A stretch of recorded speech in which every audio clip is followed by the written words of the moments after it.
الحمد لله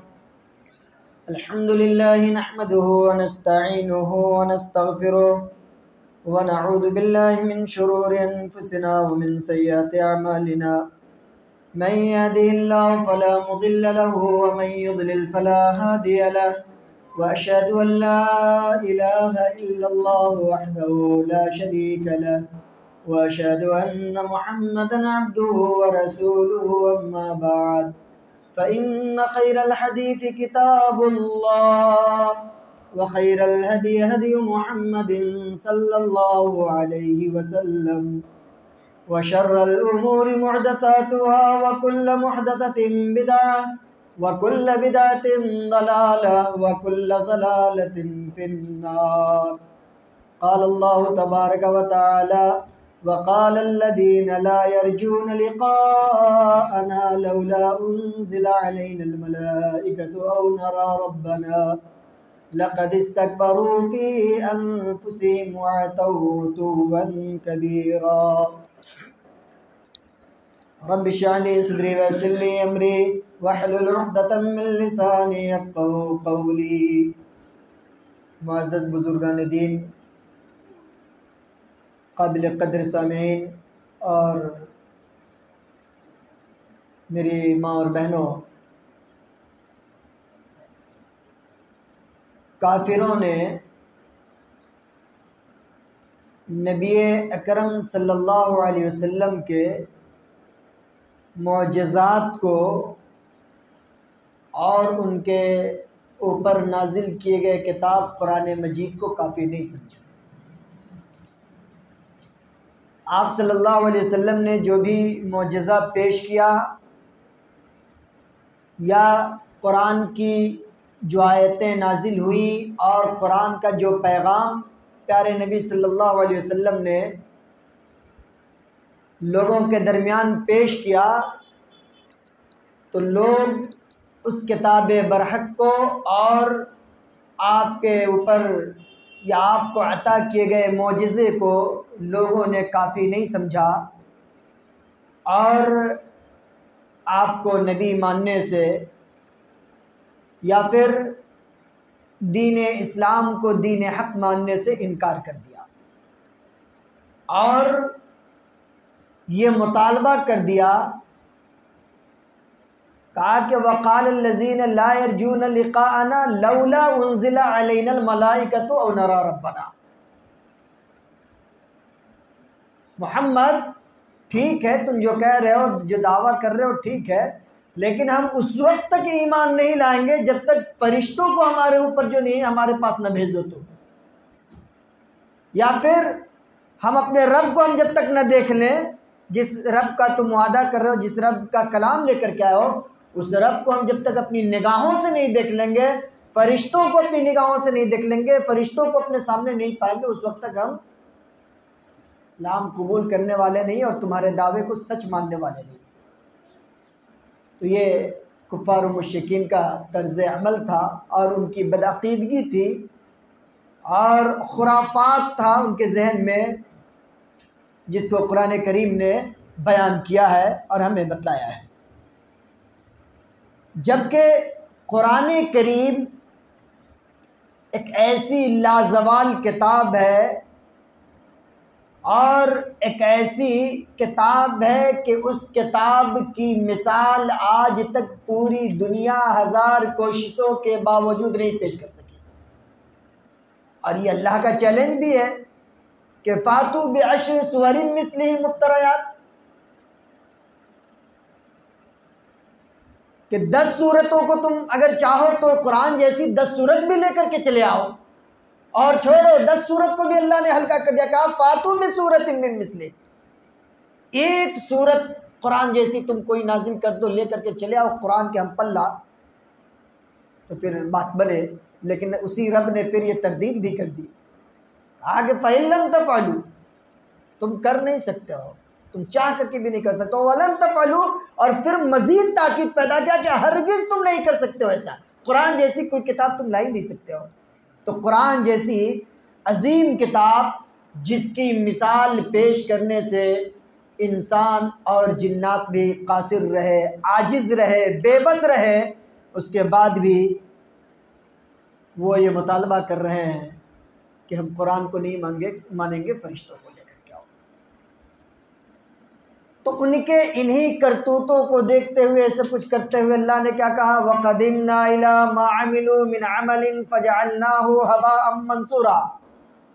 آپ زندگی میں بڑے بڑے اعمال کیجئے، خوب نماز پڑھیے، خوب تہجد پڑھیے، خوب شب بیداری کیجئے، خوب روزے رکھیے، خوب صدقہ خیرات کیجئے، سب کچھ کیجئے، لیکن مقصد رضائے الہی نہ ہو، اللہ کی خوشنودی اس میں شامل حال نہ ہو، آپ کے ان تمام اعمال میں ریاکاری ہو، آپ لوگوں میں بہت اچھے کہے جائیں، آپ کی نیکیوں کا ڈھڈورا پیٹا جائے، اگر یہ مقصد ہے تو پھر آپ اس بات کو اچھی طرح سمجھ لیں کہ آپ کے وہ سارے اعمال ہباء منصورا۔ قرآن نے بڑی اچھی تشبیہ پیش کی ہے، بڑی اچھی مثال دی ہے کہ اڑتے ہوئے غبار کے مانند آپ کو سارے اعمال برباد ہو جائیں گے۔ جس طرح سے سورج کی روشنی آپ کے کمروں میں پڑتی ہے اور اس میں جو چھوٹے چھوٹے ذرات جو دیکھنے کو ملتے ہیں، اس سے بھی باریک انداز میں آپ کے یہ سارے اعمال اڑا لیے جائیں گے، برباد کر دیے جائیں گے، ہباء منصورا۔ تو نیکیوں کو جب ہم انجام دیں تو اس وقت یہ چیز پیش نظر رہنی چاہیے کہ اس میں اخلاص ہو، اللہ کا تقوی ہو، اللہ کی خوشنودی ہو۔ اللہ نے آگے کہا یا ویلتا لیتنی لم اتخذ فلانا خلیلا لقد اضلنی عن الذکر بعد اذ جاءنی وکان الشیطان للانسان خذولا۔ جب چڑیا چگ جائے کھیت تو پھر پچھتاوت کا ہوئے، ایک مقولہ ہے۔ آپ کو آج بتایا جا رہا ہے کہ بھئی قرآن کا یہ راستہ ہے، سنت کا یہ راستہ ہے، اللہ آپ کے اس عمل سے خوش ہوگا، اللہ آپ کے اس عمل سے راضی ہوگا، آپ جس عمل کو انجام دے رہے ہیں اس کے اندر رضائے الہی مقصود ہو اور اس کے اندر نبی کریم صلی اللہ علیہ وسلم کی سنت اور آپ کی اتباع اس کے اندر کا جذبہ پایا جاتا ہو، لیکن آپ ماننے کے لیے تیار نہیں ہیں۔ ہم تو وہی کریں گے جو ہم نے باپ دادا کو کرتے دیکھا ہے، ہم تو وہی کریں گے جس پر ابا حضور گامزن تھے، ہم تو وہی کریں گے جو ہمارے سماج کے لوگ کرتے ہیں، ہماری کمیونٹی کے لوگ کرتے ہیں۔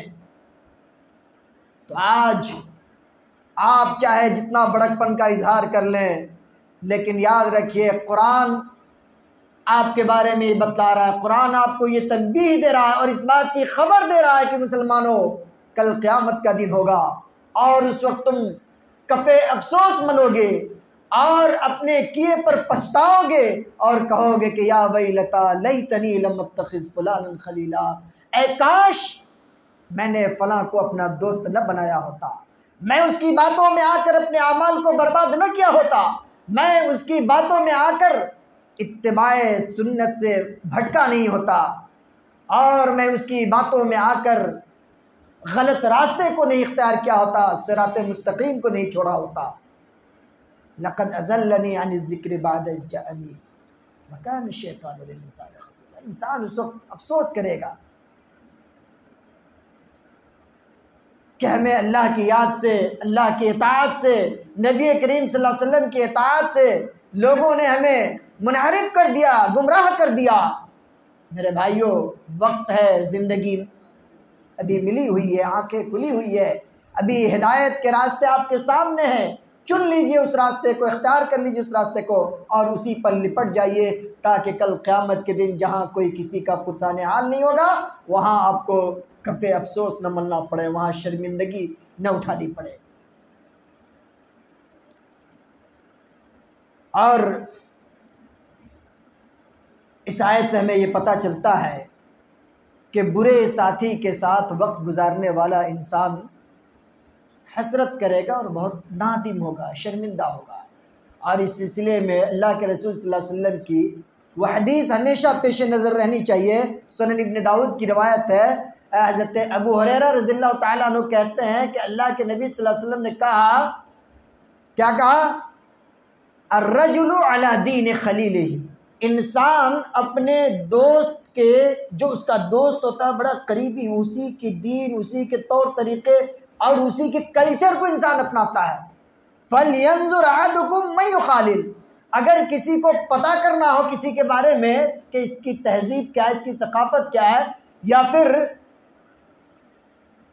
اس کا معاملہ کیا ہے دین کے پرتی، تو پھر آپ اس کے دوستوں کو دیکھیے کہ کیسے لوگوں کے ساتھ اٹھتا بیٹھتا ہے۔ ظاہر ہے جب شرابیوں کے ساتھ جو بیٹھے گا تو آنکھ بند کر کے انسان کہہ رہا ہے کہ بھائی یہ بھی شرابی آدمی ہے، شرابیوں کے ساتھ اٹھتا بیٹھتا ہے، یہ لٹیروں کے ساتھ اٹھتا بیٹھتا ہے، انسان فوراً حکم لگا دیتا ہے، چونکہ اس کے ارد گرد جو لوگ ہوتے ہیں وہ اسی پیشے سے متصل ہوتے ہیں، منسلک ہوتے ہیں، اس وجہ سے لوگ اس کے اوپر فوراً حکم لگاتے ہیں۔ اور یہی اللہ کے نبی صلی اللہ علیہ وسلم نے کہا کہ فَلْيَنْظُرْ أَحَدُكُمْ مَنْ يُخَالِلْ، آپ دیکھیے کہ وہ اس کا اٹھنا بیٹھنا کن لوگوں کے ساتھ ہے۔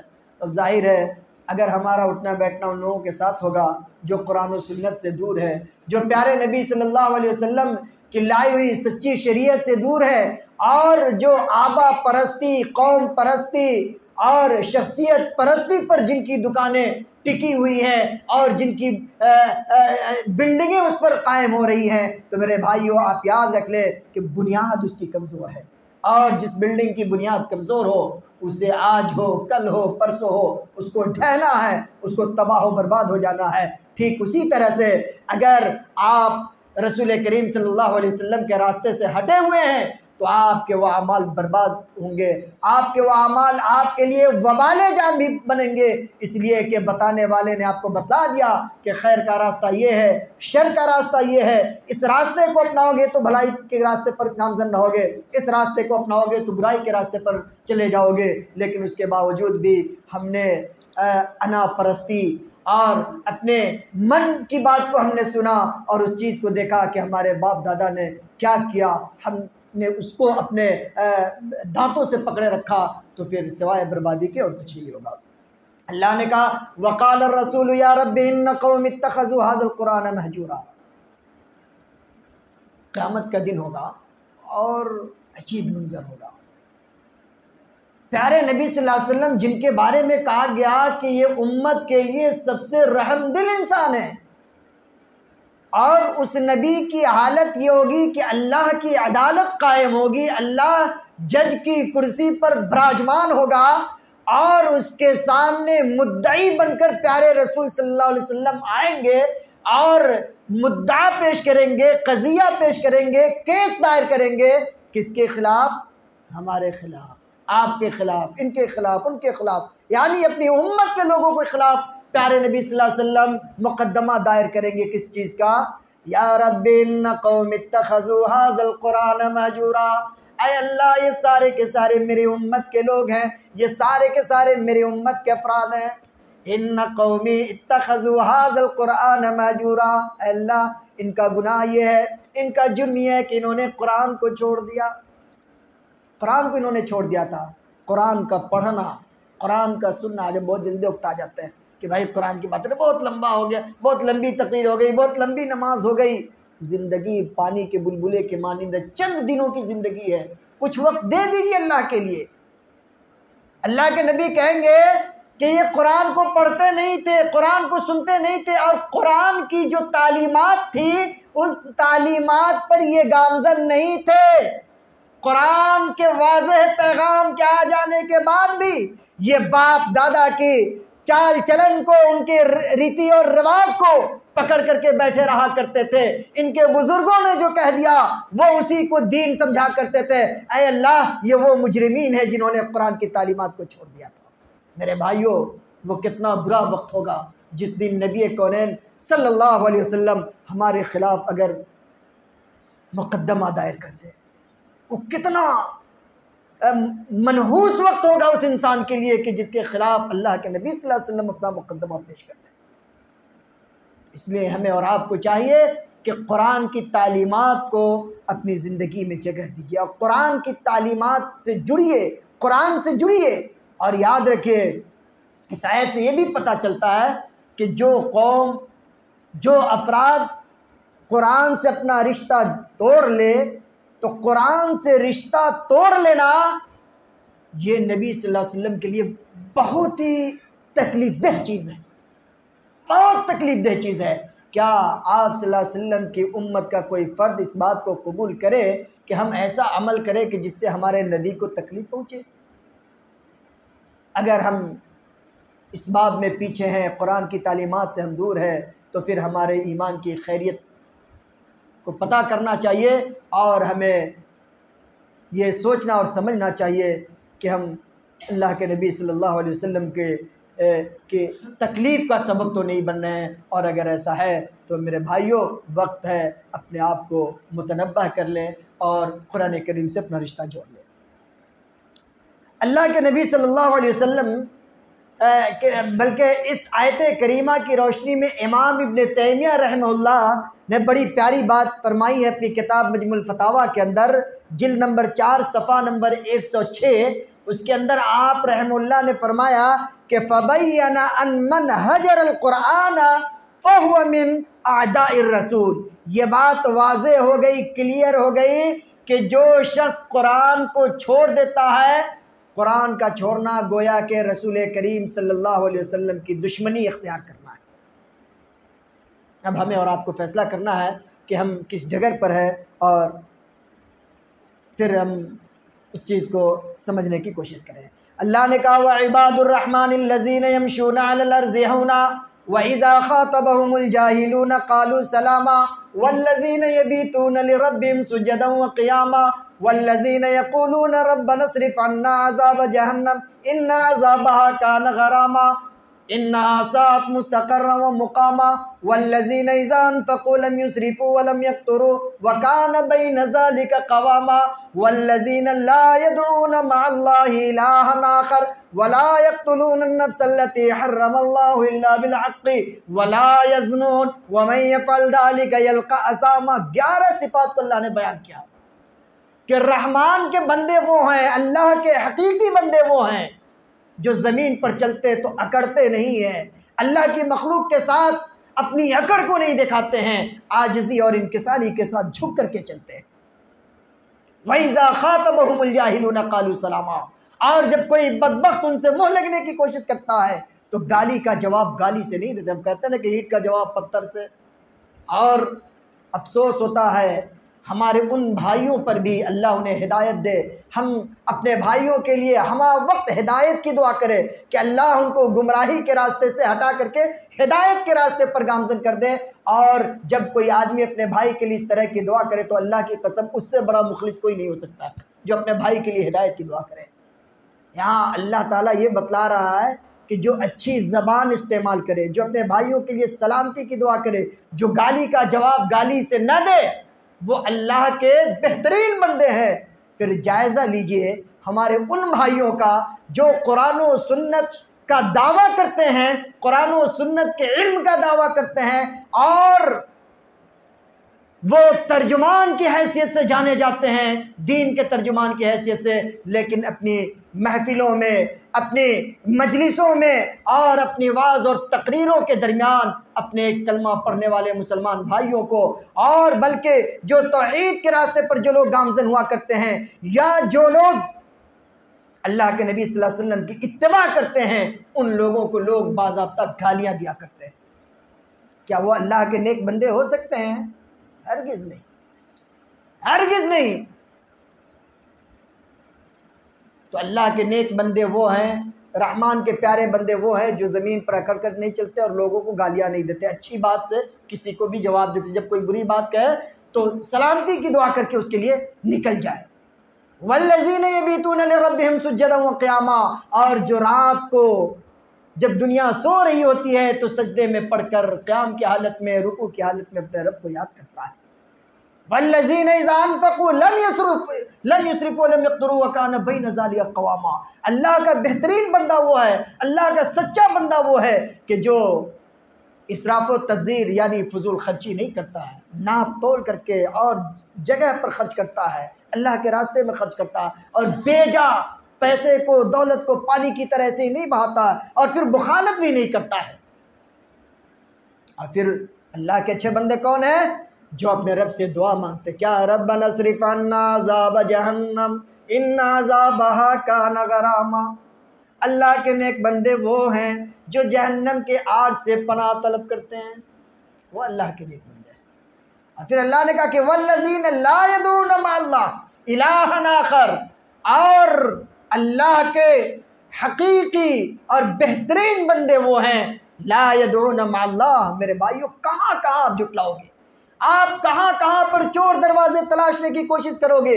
کلیئر میسج دے رہا ہے قرآن کہ لا یدعون مع اللہ الہا آخر، جو اللہ کے علاوہ یعنی اللہ کے ساتھ کسی دوسرے کو ساٹھتے نہیں ہیں معبود ہونے کی حیثیت سے، اللہ کو اکیلا معبود سمجھتے ہیں، نفع اور نقصان کا مالک اسی کو سمجھتے ہیں اور اسی کو پکارتے ہیں۔ والذین لا یدعون مع اللہ الہا آخر ولا یقتلون النفس التي حرم اللہ الا بالحق، اور انسانی جانوں کو جب تک جو کنڈیشن اسلام نے بیان کی، جن کنڈیشن میں ان کی گردن ماری جائے، اگر وہ کنڈیشن نہیں پائے جاتے، ناحق کسی کو قتل کر دینا، اگر ناحق کوئی کسی کو قتل نہیں کرتا ہے، اور ولا یزنون، زنا جیسے برے عمل کو انجام نہیں دیتا ہے، تو یہ لوگ کون لوگ ہیں؟ اللہ کے نیک بندے۔ اللہ ہم سب کو انہی میں سے بنائے۔ ہمیشہ دعا کرنی چاہیے۔ دیکھیے ہمیشہ یہ اس خوش فہمی میں مت رہیے کہ ہم توحید پرست ہیں، اہل الحدیث ہیں اور رفع یدین کرتے ہیں، زور سے آمین کہتے ہیں تو ہماری نیا پار جائے گی، نہیں۔ اعمال کی قبولیت کے لیے ہمیشہ اللہ سے دعا کیا کیجیے، اور اللہ سے ہمیشہ اس بات کی بھی دعا کیجیے کہ اللہ ہم کو تو خیر کے راستے پر باقی رکھ، ہمارے عبادات کو قبول فرما لے، ہماری عبادتوں میں اخلاص پیدا فرما دے۔ ان سب چیزوں کی اللہ سے ہمیشہ دعا کرتے رہنا چاہیے۔ اللہ نے کہا والذین یقولون وَهُوَ الَّذِي خَلَقَ مِنَ الْمَاءِ بَشَرًا فَجَعَلَهُ نَسَبًا وَصِهْرًا۔ اللہ نے دو رشتے بیان کیے، ایک نسبہ ان رشتوں کو کہا جاتا ہے جو ماں باپ کی طرف سے جو سلسلہ آتا ہے، دادا نانا دادی نانی، یہ جو آپ کا ماں باپ کی طرف سے جو رشتے ہیں، ان رشتوں کو اللہ نے قرآن میں بیان کیا نسبہ کہہ کر کے۔ اور صہرا ایک اور رشتے کو اللہ نے بیان کیا۔ ہماری حالت کیا ہوتی ہے کہ بیوی پر ہم پوری محبت کا اظہار کرتے ہیں اور جان چھڑکنے کے لیے تیار ہوتے ہیں، لیکن بیوی کے میکے والوں سے ہم ہمیشہ 36 کا آنکڑا رکھتے ہیں۔ ہم ان کو انسان نہیں سمجھتے، ان کو ہم وہ عزت وہ بھاؤ نہیں دیتے۔ ہم یہ سمجھتے کہ اگر ان کو عزت دے دیں، ان کو بھاؤ دے دیں تو پھر لوگ ہمیں زن پرست کہیں گے، بیوی کا غلام کہیں گے، اور کہیں گے کہ سسرال والوں کی طرف جو نہیں اس کا میلان ہو گیا ہے۔ میرے بھائیو قرآن نے ہمیں کہا کہ وَهُوَ الَّذِي خَلَقَ مِنَ الْمَاءِ بَشَرًا فَجَعَلَهُ نَسَبًا وَصِهْرًا۔ جس رشتے کو اللہ نے یہاں بیان کیا وہ سسرالی رشتہ ہے۔ پتہ یہ چلا کہ جس طرح سے ماں باپ کے رشتے آپ کے لیے لائق احترام ہیں، اسی طرح سسرال کے رشتے بھی آپ کے لیے لائق احترام ہیں، اس کا احترام کرنا چاہیے۔ اللہ نے کہا والذین یقولون ربنا هب لنا من ازواجنا وذریاتنا قرۃ اعین واجعلنا للمتقین اماما۔ یہ دعا بھی ہے، اس کو ہمیشہ بندے کو پڑھنا چاہیے، ربنا هب لنا من ازواجنا وذریاتنا قرۃ اعین، کہ اللہ ہماری بیوی بچوں سب کو نیک بنا دے اور ہمیں ان کا امام بنا دے۔ للمتقین امام، اللہ نے کہا کہ متقیوں کا امام بنا دے۔ کیا مطلب؟ کہ ہمارے بیوی بچے نیک ہو جائیں، متقی ہو جائیں، اور ہم ان کے گارجین بنے رہیں، ہم ان کے پیشوا بنے رہیں۔ تو دنیا میں کا سب سے بڑا خوش نصیب آدمی وہ ہے جس کے بیوی اور بچے نیک ہوں۔ اللہ نے کہا قل ما یعبأ بکم ربی لولا دعاؤکم۔ 3 چیزوں سے بلائیں ٹلتی ہیں، دعا، صبر، دعا نعمتوں کا جب شکریہ ادا کیجیے گا، اور پھر جب کمزوروں کی مدد کیجیے گا، تو ان 3 چیزوں کے ذریعے اللہ رب العالمین کی طرف سے جو بلا آنے والی ہوتی ہے، جو آفت آنے والی ہوتی ہے، وہ ٹل جاتی ہے۔ اللہ نے کہا وَكَانَ فِي الْمَدِينَةِ 9 رَهْطٍ يُفْسِدُونَ فِي الْأَرْضِ وَلَا يُصْلِحُونَ۔ بڑی اہم آیت ہے قرآن کی ہے۔ آپ جب سماج میں کام کرتے ہیں، سوسائٹی کے لیول پر یا کسی بھی لیول پر، آپ دیکھ لیجئے، آپ بہت اچھا فکرہ لے کر کے چل رہے ہیں لوگوں کی بھلائی کے لیے، لیکن ایک آدھ پیس اس میں ایسا گھس جائے گا جو ہر موڑ پر آپ کی مخالفت کرے گا۔ پوری کمیونٹی آپ کی مخالفت نہیں کرتی ہے، مخالفت کرنے والے اندر جو نہیں سرنگ بنانے والے ایک ہی 2 لوگ ہوتے ہیں۔ قرآن نے کہا کہ وَكَانَ فِي الْمَدِينَةِ 9 رَهْطٍ يُفْسِدُونَ فِي الْأَرْضِ وَلَا يُصْلِحُونَ۔ پورے لوگ نہیں کمیونٹی کے، چند لوگ ہیں، 9 لوگ ہیں، 8 لوگ ہیں جو زمین میں اور سماج میں فساد پھیلانا چاہتے ہیں۔ تو یہ آیت ہمیں یہ بتلا رہی ہے کہ کبھی کبھار مٹھی بھر لوگ بھی اپنی جماعت، اپنی ملت، اپنی سوسائٹی کے لیے مہلک ثابت ہو سکتے ہیں۔ لہٰذا وقت گزرنے سے پہلے پہلے جہاں احساس ہو کہ یہ لوگ مفسدین میں سے، فساد پھیلانے والوں میں سے، فوراً ان کا ہاتھ پکڑ لیجیے اور وہیں سے ان کو گیٹ آؤٹ کیجیے، تاکہ وہ آگے بڑھے نہیں اور پھر سماج بدبودار نہ ہو، سماج میں وہ سماج بربادی کے راستے پر نہ جائے، سماج ٹوٹنے سے بچ جائے۔ یہ پیغام اس آیت کے اندر اللہ نے کہا فَتِلْكَ بُيُوتُهُمْ خَاوِيَةٌ بِمَا ظَلَمُوا۔ اللہ اکبر، یہ اتنی عظیم آیت ہے۔ اس کے اندر حضرت عبداللہ بن عباس رضی اللہ تعالیٰ عنہ کہتے ہیں کہ اجد فی کتاب اللہ یخرب البیوت وتلا هذه الآیات تحذیر والتنویر، جلد نمبر 19 صفحہ نمبر 286۔ حضرت عبداللہ بن عباس کہتے ہیں کہ میں قرآن میں پاتا ہوں کہ ظلم گھروں کو ویران کر دیتا ہے۔ ظلم، اگر آپ کے گھر میں لوگ ظالم ہیں اور لوگوں پر ظلم کر رہے ہیں تو اس کا نتیجہ کیا ہوتا ہے کہ آپ کا گھر دھیرے دھیرے ویران ہو جاتا ہے۔ لہٰذا ظلم سے انسان کو بچنا چاہیے۔ تو حضرت عبداللہ بن عباس نے بات کہنے کے بعد اس آیت کی تلاوت کی، اور پھر شاعر بھی اسی کو کہتا ہے کہ کسی کا دل دکھا ہوگا یقیناً اس حویلی میں، کسی کا دل دکھا ہوگا یقیناً اس حویلی میں، تبھی تو گوشے گوشے میں یہ جالے رقص کرتے ہیں۔ میرے بھائیوں، ہمیں ظلم جیسے بری چیز سے بچنا چاہیے، اور اپنے سماج کے لوگوں کو، اپنے بال بچے کو بھی ظلم جیسے غلط عمل سے بچانے کی کوشش کرنی چاہیے۔ اللہ نے کہا وَأَنجَيْنَا الَّذِينَ آمَنُوا وَكَانُوا يَتَّقُونَ۔ ایمان اور تقوی، یاد رکھیے گا، ایمان اور تقوی یہ نجات کا سب سے بڑا سبب ہے۔ آپ کے پاس ایمان ہوگا، تقوی ہوگا، انشاءاللہ اللہ کے آپ کامیاب ہوں گے۔ لاکھ عمل ہو، ایمان سے خالی ہو، عمل ہو تقوی سے خالی ہو، تو پھر اس کا کوئی فائدہ نہیں ہوگا، نجات نہیں ہوگی۔ اللہ تبارک و تعالیٰ نے سورہ 20ویں پارے کے ابتدائی آیتوں کو آپ پڑھیے، امن خلق السماوات والارض، اسی طرح سے امن جعل الارض قرارا امن یجیب المضطر اذا دعا۔ جگہ جگہ اللہ تعالیٰ یہ پوچھ رہا ہے بندوں سے، کون ہے جس نے آسمان و زمین کو پیدا کیا، کون ہے جس نے زمین کو قرار بخشا۔ یہ زمین اتنی لمبی چوڑی زمین اپنی جگہ پہ باقی ہے، اس پہ پہاڑ کو بھی اللہ نے جو نہیں کھوٹا کی حیثیت سے اس پر جو نہیں رکھ دیا۔ یا پھر آپ بہت زیادہ پریشانی کے عالم میں ہیں، دنیا آپ کا نوٹس نہیں لے رہی ہے، لیکن کون ہے جو رات کے اندھیرے میں بھی آپ کی آواز کو سن لیتا ہے، آپ کی ضرورتوں کو محسوس کر لیتا ہے؟ اے الہ مع اللہ۔ ان ساری چیزوں کو بیان کرنے کے بعد اللہ پوچھا اے الہ مع اللہ، کیا اللہ کے ساتھ اور بھی کوئی دوسرا معبود ہے جو ان تمام ضرورتوں کو، ان تمام چیزوں کو جو نہیں پوری کر رہا ہے؟ جواب کیا ہوگا؟ نہیں۔ لیکن ہمارے وہ بھائی جو نفع نقصان کا مالک اللہ کے علاوہ دوسروں کو بھی سمجھتے ہیں، اور یہ کتنی عقل سے گری ہوئی بات ہے کہ ایک آدمی آسمان کو دیکھ رہا ہے، زمین کو دیکھ رہا ہے، پہاڑ کی بلندی دیکھ رہا ہے، سمندر کی گہرائی دیکھ رہا ہے، ساری چیزوں کو دیکھ رہا ہے، اور اس میں غور و فکر بھی کر رہا ہے، اور ہر جگہ سے بات لوٹ کر یہاں پر آ کر ختم ہو جاتی ہے کہ نہ، اس اتنے بڑے نظام کو اور اس کے سسٹم کو چلانے والی ذات کوئی نہ کوئی ذات ہے جو اکیلی، اس کا ہم پلہ اور اس کے ہم برابر کوئی نہیں۔ اس کے بعد بھی ہم وسیلہ کی شکل میں، ذریعہ کی شکل میں، اور کسی نہ کسی شکل میں بزرگوں کو، اولیاء کو، اور ان ساری چیزوں کو ہم ان کے ساتھ ساڑ دیتے ہیں، اللہ کے ساتھ۔ اب بتائیے، کیا یہ اللہ کے صفات میں اور اللہ کے ذات میں یہ کمی نکالنا ہے کہ نہیں نکالنا؟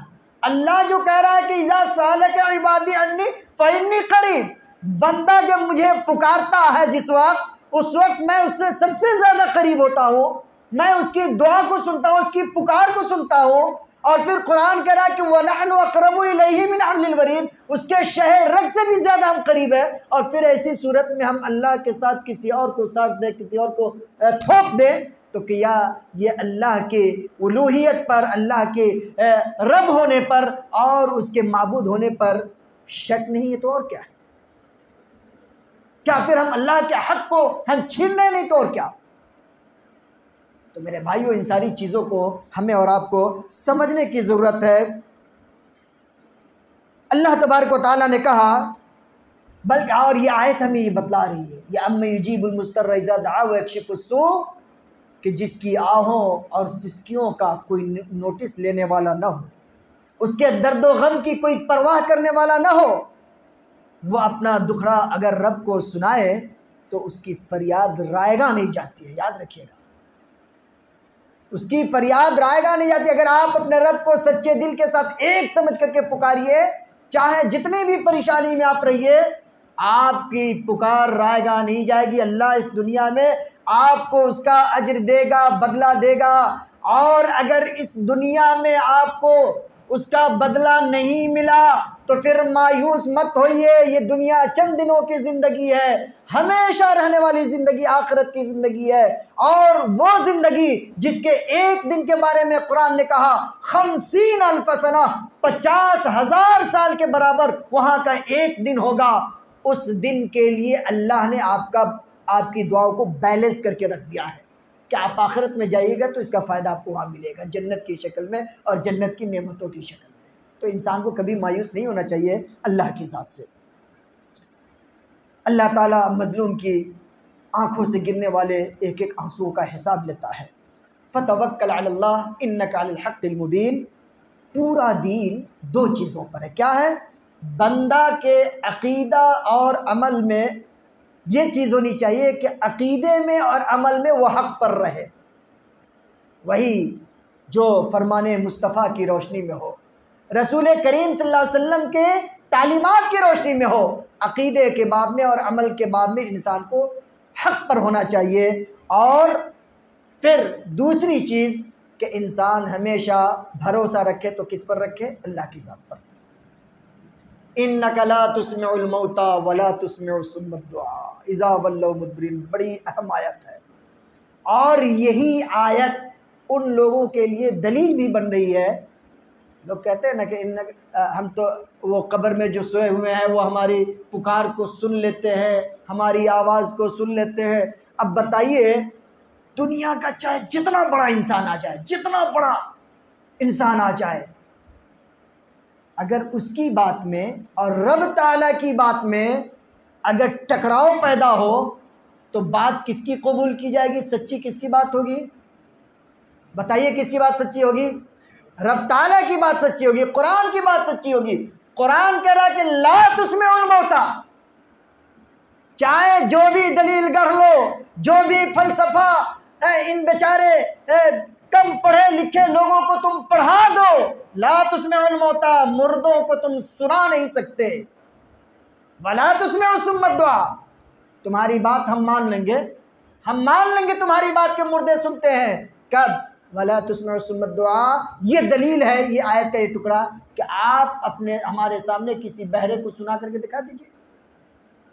جب بہرے آدمی کو، کان کے بہرے کو تم اپنی بات نہیں سنا سکتے تو پھر قبر میں لیٹے ہوئے سوئے ہوئے جن کی ہڈیاں خاک ہو گئی، جن کا جسم خاک ہو گیا، وہ کہاں سے ہماری بات سنیں گے؟ اور پھر یاد رکھیے گا، ہمارے بھائی لوگ گھیرنے کی بھی کوشش کرتے ہیں، بہت ساری دلیل دیتے ہیں کہ اللہ کے نبی صلی اللہ علیہ وسلم پر درود پیش کیا جاتا ہے، کیسے سن لیتے ہیں؟ تو یاد رکھیے گا، یہ دنیا کی زندگی یہ الگ ہے، اور یہاں کے بعد جب انسان مر جاتا ہے اس کے بعد برزخ کی زندگی ہوتی ہے۔ برزخ کی زندگی کا معاملہ الگ ہے اور دنیا کی زندگی کا معاملہ الگ ہے۔ جب انسان مر جاتا ہے دنیا میں کیا ہو رہا ہے، کس کے اوپر لاٹھی برس رہے ہیں، ڈنڈے برس رہے ہیں، کیا ہو رہا ہے اس کو نہیں پتہ چلتا۔ اور برزخ کی زندگی میں قبر والے کے ساتھ کیا حشر ہو رہا ہے وہ ہمیں نہیں پتہ، ہم نہیں جان سکتے۔ بس ہمیں ایمان رکھنا ہے کہ اللہ عذاب دیتا ہے، ہمیں ایمان رکھنا ہے کہ اللہ اس کے اوپر سے عذاب اٹھا لیتا ہے نیک عمل کی بنیاد پر۔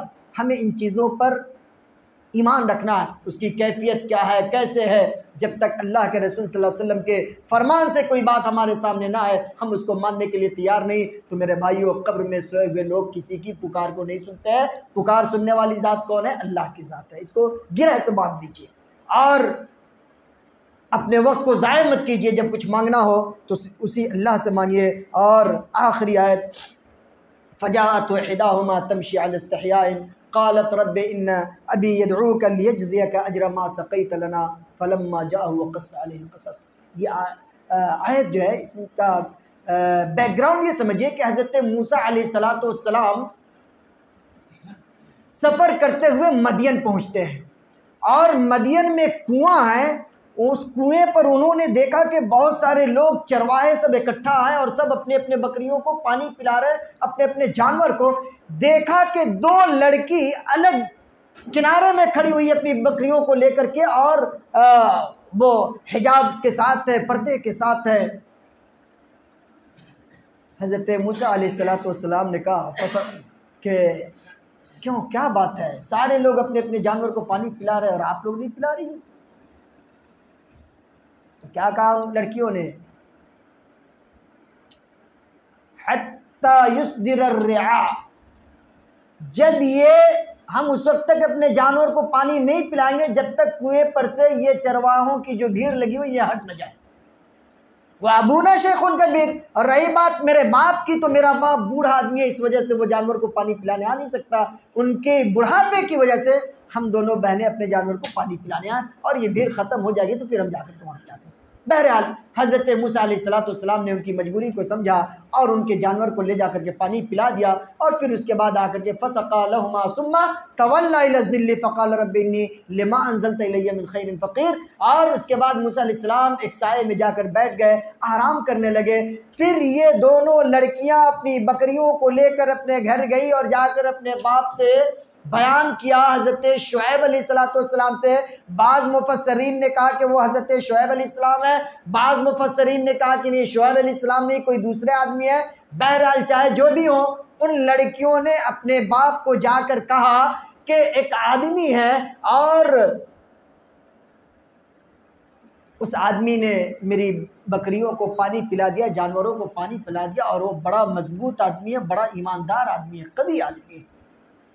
باپ نے کہا کہ ایسا کرو کہ جاؤ اس کو بلا کر کے لے کر کے آؤ تاکہ اس کو اس کی اجرت دے دی جائے۔ چونکہ حضرت موسیٰ علیہ السلام بھوکے بھی تھے اور دعا بھی کر رہے ہیں اللہ سے کہ اللہ کچھ مجھے دے دے۔ کہ موسیٰ بھی نبی ہے تو مانگ رہے ہیں اللہ سے مانگ رہے ہیں، کسی وہ اپنی کرامت کا اظہار نہیں کر رہے، اللہ سے مانگ رہے ہیں رب انی لما انزلت الی من خیر فقیر۔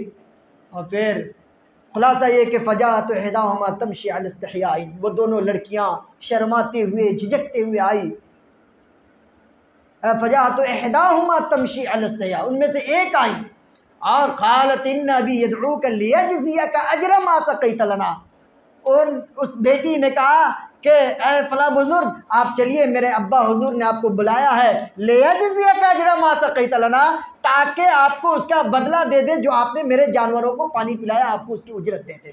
دیکھیں اللہ نے دعا قبول کر لی، مانگا رب سے، اللہ نے دعا قبول کر لی۔ بھوکے تھے اور ان لڑکیوں کے باپ نے بلایا اور پھر جا کر کے تب اس کے بعد پھر واقعہ یہ ہے کہ حضرت شعیب علیہ السلام نے یعنی ان کے باپ نے لڑکیوں کے حضرت موسیٰ علیہ السلام کے سامنے یہ پیشکش کر دی کہ آپ میری بیٹی سے نکاح کر لیں، دونوں میں سے کسی ایک سے۔ تو مفسرین نے لکھا ہے کہ حضرت موسیٰ علیہ السلام اور ان لڑکیوں کے واقعے کے درمیان جو بات ہمیں سمجھ میں آتی ہے وہ یہ کہ مرد نے حیا کی بنیاد پر اس عورت کو انتخاب کر لیا، اپنے نکاح میں لے لیا۔ موسیٰ علیہ السلام جو اس سے شادی کرنے کے لیے راضی ہو گئے، اس کی حیا کو دیکھ کر کے، اس کے شرم و حیا کو دیکھ کر کے، اور اس سے پتہ چلتا ہے کہ حیا عورت کے لیے سب سے بڑی زیور۔ آپ کے گردن کا، ہاتھ کا، پاؤں کا پازیب چوری کر لے چور، لے کر کے بھاگ جائے، آپ پیسے کے بل بوتے دوسرا خرید سکتی ہیں، لیکن جب ایک بار آپ کی عزت لٹ جائے، آپ کی عصمت لٹ جائے، تو پھر وہ حیا کا وہ زیور دوبارہ کبھی آپ کو نصیب نہیں ہو سکتا۔ تو یہاں مرد نے حیا کی وجہ سے اس عورت سے نکاح کر لیا، اور اس عورت نے اس مرد سے نکاح کرنا اس لیے قبول کر لیا کہ وہ امانت دار آدمی تھا، دیندار آدمی تھا، قوی آدمی تھا۔ آج کے معاشرے میں ہم دیکھ لیں کہ آج ہم روپے، پیسے اور فلاں چیز کو دیکھتے ہیں، اور وہ مزدور آدمی، موسیٰ علیہ السلام مزدور آدمی، مزدور سے بیٹی کا بیاہ کر دیا اس کی امانت کی وجہ سے، اس کی دینداری کی وجہ سے۔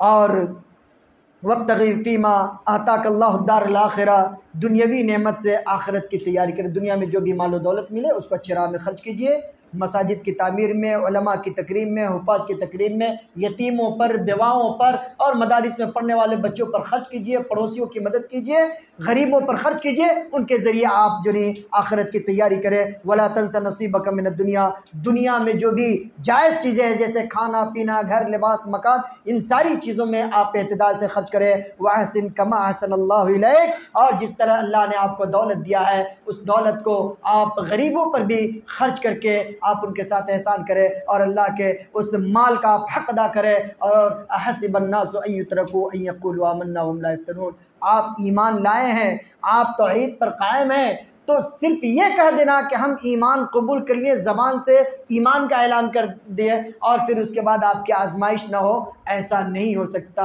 انبیاء کی تاریخ کو پڑھیے، انبیاء کے ماننے والوں کی تاریخ کو پڑھیے، لوگوں کو بیچوں بیچ ان کے جسم کو آروں سے چیر دیا گیا، لوہے کی کنگھیوں سے ان کے جسم پر کنگھی کیا گیا، ان کو جلتے ہوئے تیل میں ڈالا گیا، آگ کے علاوہ میں ڈالا گیا، اور بلکہ اللہ نے تو کہا کہ لا تشرک باللہ شیئا ان قتلت او حرقت، آپ جلا دیے جائیں، بوٹی بوٹی کر دیے جائیں، اللہ کی ذات میں کسی کو شریک مت ٹھہرائیے۔ تو یہ اس آیت کا پیغام یہ ہے کہ جب آپ اللہ کے راستے پر آئے ہیں تو آزمائشیں آئیں گی، بلائیں آئیں گی، مصیبتیں آئیں گی، ان تمام آزمائشوں میں آپ کو کھڑا اترنا ہوگا، تب جا کر کے اللہ کے آپ کامیاب ہوں گے۔ دعا رب العالمین سے کہ اللہ پاک ہم تمام کو نیکیوں کی توفیق عنایت فرمائے، اللہ ہم سب کے دین کی حفاظت فرمائے، اللہ ہم سب کے عقیدے کی حفاظت فرمائے، اللہ ہم سب کے ایک ایک عمل کو قبول فرما لے، اللہ کل قیامت کے دن کی رسوائیوں سے ہم سب کی حفاظت فرما لے۔ اللہ رب العالمین ہمارے مال کو، ہماری اولاد کو ہمارے لیے وبال جان نہ بنائے، بلکہ اس کو ہمارے لیے رحمت اور نعمت ثابت کر دے۔ آمین وآخر دعوانا ان الحمد للہ رب العالمین، وصلی اللہ علی نبینا محمد وعلی آلہ وصحبہ۔